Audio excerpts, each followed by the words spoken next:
An intruder broke into my girlfriend's house and got pulverized after getting into a fight with her, and now I can't see my girlfriend the same way anymore. Posted by you/Harcourting. The other night, I was sleeping over at my girlfriend's. She lives one street over from the middle of nowhere, no streetlights, no sidewalks, and keeps her house dark at night, except for the room she's in, to attract bats and deter bugs. I think it was around 2 a.m. when I woke up to my girlfriend telling me to call 911. Long story short, a guy had broken a window into the garage and was going through my car. He had a knife, but my girlfriend has a shotgun, unloaded, and wanted to scare him off with it. The cops really gave us a verbal shakedown for that, by the way. We're effing idiots, don't ever confront a burglar. But this guy was clearly unhinged and charged at us. I don't really remember how it happened, but my girlfriend somehow tripped him, or maybe he tripped on his own, and then started basically tamping this guy's ribcage down into his lungs with the stock. I had to physically stop her. A little bit about my girlfriend: she cries when she sees sick or hurt animals. She's constantly doing, or offering to do, nice things for people. She won't even squish bugs. If she finds any, she catches them and releases them. She's a Buddhist. Nonviolence is important to her. Before this, I would have described her as the gentlest person I knew. So what the F? After I stopped her, she was so calm. She sat cross-legged on the floor and made a call to a lawyer before the cops even got there. No charges for my girlfriend, yet. The lawyer has been helpful, the cops, less so. They wanted to arrest me when they arrived for some reason. And my girlfriend actually had to ask for an ambulance for the guy because they tried to just load him into the police car, despite the fact that he was screaming and moaning. He lived but is still in the hospital. It's been 2 days since this happened, and I still feel like my heart is racing. Every time I see my girlfriend, I see her covered in blood with a shotgun. It hasn't changed how I feel about her, but goddamn, it's changed how I see her. Relevant comments. Commenter. Your girlfriend is a badass. You should be proud that she is willing and able to protect herself, her home and the people in it. How would you look at her if this man had beaten and raped her? Stabbed you?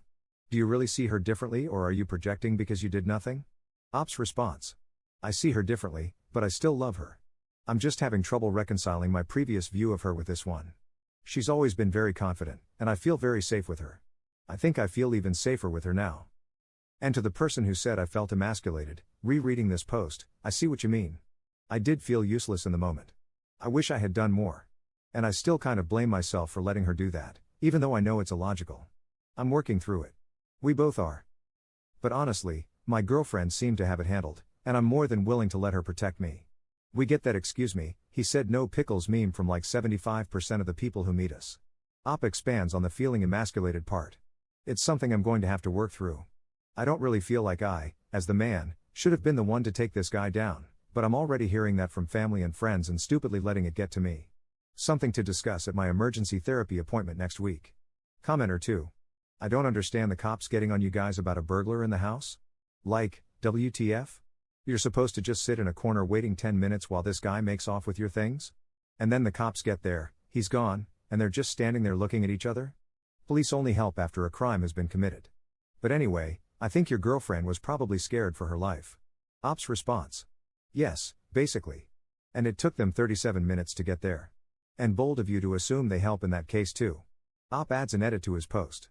Clarifying a few things. I didn't think this would get any attention. First, my girlfriend is doing well, all things considered. Someone was worried that the blood was hers, but the guy came in pre-wounded because there were bloody handprints on my car. He was definitely on something. My girlfriend is currently taking a bunch of medication since she was exposed to his blood. She hasn't talked much about what happened, and I'm not going to push her right now. I am worried about her, and I am taking care of her. I've been staying with her since this happened. And feeding her. Someone suggested baking a cake. I am a professional chef. Also, apparently, an idiot. After this, I'm going to the store. A lot of people seem to think my view of her has changed for the worse. That is deeply untrue. Rereading my post, I realize I made it sound that way, so that's my fault. It's still pretty fresh in my mind, and I'm processing things as I go. I was just having difficulty reconciling this new view of her with who I thought she was before, but I realize now that she hasn't changed. I just learned more about her. And what I learned is that she's a certified badass, to quote many of you in the comments. Also, a lot of people are calling me out for not helping more. Don't get me wrong, I feel guilty that I didn't do much other than call 911 in the moment. I don't want to sound like I'm making excuses for myself because I was absolutely scared crapless, but my girlfriend didn't really give me a chance to help. This all happened very quickly. By the time she woke me up, She was already armed and out of bed. I'm deaf in one ear and a heavy sleeper anyway, so I'm glad she woke me up at all. I'm not sure why the shotgun wasn't loaded, she only told me afterward. I was expecting her to shoot him, not beat him half to death. About the cops, I won't get into it, but my girlfriend has had issues with the local cops before. She lives in a town that barely qualifies for its own police department, and the one they do have has nothing to do 99% of the time. They seemed like they were in a rush to get finished with us the whole time they were there. I think they were probably pissed off that they got called out on the 4th of July for something that actually required paperwork. Thank you to everyone in the comments. I've read every single one so far. There's a lot of good advice there, and a good amount of deserved criticism, which I am open to. How else do you improve? Update 8 months later. I don't know if anyone remembers me, but a while ago, my girlfriend and I had a home invasion incident that culminated in her beating the crap out of the intruder. I'm tired of saying my girlfriend, so I'm going to call her Diana. It turns out the guy was a substance addict from the next town over. He was in his 60s and had an extensive history in jail and mental hospitals. Unfortunately, about 2 months after my post, he passed away. We didn't know anything about why until we had a chance to talk to his sister, who insisted she didn't blame Diana and that the doctors even said he probably didn't have much longer anyway. Diana was visibly distressed during this conversation, so I'm not sure whether the sister just said that to comfort her. After that, Diana went on a trip to a national park during a week she knew I couldn't take off, and forgot her meds. She has seizures that resemble mild psychosis/magical thinking and ended up refusing to come home at the end of the trip.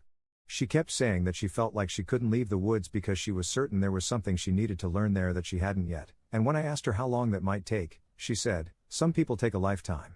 I asked if she was breaking up with me, and she said something about feeling like she was too attached to me, her house, her pets, etc., and that she needed to meditate on that for a while. I ended up going to her temple to see if anyone was willing to give me some perspective on the situation since she was seeing things through a Buddhist lens. It was the right choice. A monk actually drove 6 hours out to her with me to talk to her in person since she wasn't picking up calls. I am so unbelievably grateful for that monk because Diana started taking her meds again and came home soon after. I've never been religious, but I started reading the Pali Canon afterward, and that really slaps. Diana was already volunteering her time at the temple, so now we both go together when we can. All things considered, since then, things are back to normal and going well. We're both children of divorce, so even before all this, we were doing prophylactic couples counseling every few months, and for a while after, we were going once a week. Diana has also started seeing a therapist on her own, which I am so proud of her for since she's always hated the idea of individual therapy. We also stepped up our home security game. Diana already had plenty of cameras, but now we have door/window alarms and motion sensors. I also convinced Diana to get another dog, so now we have a 75-pound puppy. I know a lot of people were rooting for us to get married, but that's not going to happen. Legal marriage isn't something that interests us, and it never has. But we did buy each other rings, and it's been a great comfort to have something physical to remind me of her on my person all the time. We're also considering having a small commitment ceremony next fall. Thanks again for all the feedback on my previous post. I got a lot of great advice and some good criticism. I showed it to Diana, and she got a kick out of the comments, and we had a little mutual cry over how kind a lot of you guys were. I asked her if she was okay with me posting this update, and she clucked at me and told me to do whatever I want online as long as I'm being nice and anonymous, lol. So, hope this qualifies. Relevant comments. Commenter. It sounds like she has survivor's guilt. She should consider working with a therapist familiar with this issue. Ops response. I don't think it's survivor's guilt, more like just standard, garden variety guilt. She's had a tough time coming to terms with the fact that she killed someone, even if it was arguably the right decision. But yes, she is working with a therapist who is versed in Buddhism since the first precept, no killing any living being, is part of the reason she was having issues. Commenter 2. Screw that guy, I'm glad he's dead. Ops response. I get why you would say that, I felt that way at first too. But this kind of thought process is exactly what Diana was afraid of. She didn't want to feel happy that she had killed someone, even in self-defense. The way she explained it to me was that she believes everyone, even the worst of the worst, needs a chance to learn to be better, and killing a bad person robs them of that chance in this lifetime and forces them to start from the beginning again. Because memories don't follow you across lives, wherever that guy is now, he's still suffering the repercussions of his choices, which will continue to lead him to make more bad choices, perpetuating the cycle. I think that's the gist of it, anyway.